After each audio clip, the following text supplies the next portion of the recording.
AP రాజకీయాలు రసవత్తరంగా సాగుతున్నాయి. అధికార ప్రతిపక్షాల మధ్య వ్యూహ ప్రతివ్యూహాలతో రాజకీయం నిత్యం వాడి వేడిగా కనిపిస్తోంది. ప్రధానంగా వైసీపీ నేతల అరెస్టుల పర్వంతో అధికార పక్షం పై చేయి సాధించినట్టు కనిపిస్తోంది. అయితే వైసీపీ కీలక నేత రాజంపేట పార్లమెంట్ సభ్యులు పెద్దిరెడ్డి మిథున్ రెడ్డి అరెస్టు తర్వాత అధికార ప్రతిపక్ష రాజకీయాలపై మరింత చర్చ సాగుతోంది. మిథున్ రెడ్డి తండ్రి పెద్దిరెడ్డి రామచంద్రారెడ్డి టార్గెట్ గాని ఈ అరెస్టు జరిగిందని, ఆ కుటుంబంపై ముఖ్యమంత్రి చంద్రబాబు నాయుడుకు ఉన్న ద్వేషం కారణంగానే కేసులతో వారిని వేధిస్తున్నారంటూ వైసీపీ ఆరోపించింది.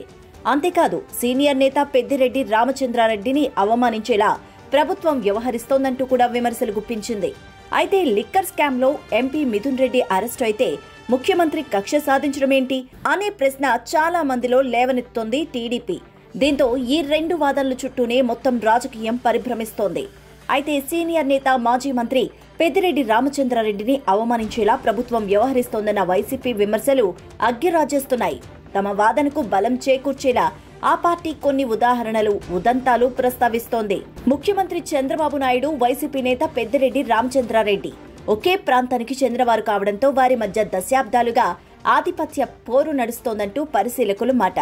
ఇక ఇద్దరి వయస్సు, అనుభవం దృష్ట్యా సమకాలీకులు. శ్రీ వెంకటేశ్వర విశ్వవిద్యాలయంలో చదువుకున్న రోజుల నుంచి ఇద్దరి మధ్య రాజకీయ ఆధిపత్యం కొనసాగిందని గుర్తు చేస్తున్నారు. విద్యార్థి రాజకీయాల నుంచి ఇద్దరూ పై చేయి సాధించడానికి ప్రయత్నాలు చేస్తూనే ఉన్నారు.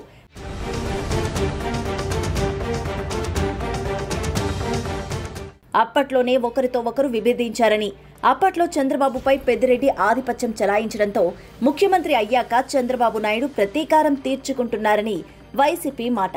ఇక వైసీపీ విమర్శలను తిప్పికొడుతున్న టీడీపీ గత ప్రభుత్వ పాలనలో వైసీపీ వ్యవహరించిన తీరును గుర్తు చేస్తోంది. పెద్దిరెడ్డి కుటుంబంపై తాము కక్ష సాధించుకోవడం లేదని చెబుతూనే గత ప్రభుత్వంలో పెద్దిరెడ్డి వైఖరిని తెరపైకి తెస్తోంది. వైసీపీ 5 ఏళ్ల పాలనలో ప్రభుత్వంలో నెంబర్ 2గా పెద్దిరెడ్డి రామచంద్రారెడ్డి వ్యవహరించారు. ఆయన కుమారుడు మిథున్ రెడ్డి అప్పటి ముఖ్యమంత్రి జగన్ కు అత్యంత సన్నిహితులు. దీంతో వైసీపీలో పెద్దిరెడ్డి మాటకు తిరుగే లేదు. నాటి ప్రభుత్వంలో నెంబర్ 2గా వ్యవహరించిన పెద్దిరెడ్డి అప్పటి ప్రతిపక్ష నేత, నేటి ముఖ్యమంత్రి చంద్రబాబును ఇబ్బందులకు గురి చేశారని టీడీపీ ప్రతి విమర్శలు చేస్తోంది. ఇక ప్రతీకార రాజకీయాలకు చోటు లేదని చెబుతూనే పెద్దిరెడ్డికి పాఠం చెప్పేలా ప్రభుత్వం నడుచుకుంటోందని చాలా మంది చెప్తున్నారు. మద్యం కుంభకోణంలో అరెస్టైన ఎంపీ మిథున్ రెడ్డి కోర్టు ద్వారా కొన్ని ప్రత్యేక సౌకర్యాలు, వెసులుబాట్లు పొందారు. అయితే కోర్టు తీర్పుపై రివ్యూ పిటిషన్ వేయాలని నిర్ణయం తీసుకున్న ప్రభుత్వం మిథున్ రెడ్డికి కోర్టు కల్పించిన సౌకర్యాలు అందకుండా చూస్తోందన్న అభిప్రాయం కూడా వ్యక్తమవుతోంది. ఇక గతంలో చంద్రబాబును అరెస్టు చేసిన సమయంలో ఇలాంటి సౌకర్యాలు ఏమీ లేవని, ఇప్పుడు ఎవరికి అలాంటి సౌకర్యాలు కల్పించేది లేదనే సంకేతాలు కూడా ప్రభుత్వం పంపిస్తోంది. పవర్ఫుల్ లీడర్ గా చెలామణి అయిన పెద్దిరెడ్డి ఇప్పుడు చేతిలో క్యారేజ్ పట్టుకుని జైలుకు వెళుతున్న దృశ్యాలను టీడీపీ సోషల్ మీడియా వైరల్ చేస్తోంది. గతంలో చంద్రబాబు అరెస్టు సమయంలో ఆయన కుటుంబ సభ్యులు రాజమండ్రిలోనే ఉండిపోయి భోజనం అందజేసేవారు. ఇప్పుడు పెద్దిరెడ్డి కూడా అదే చేస్తున్నారు.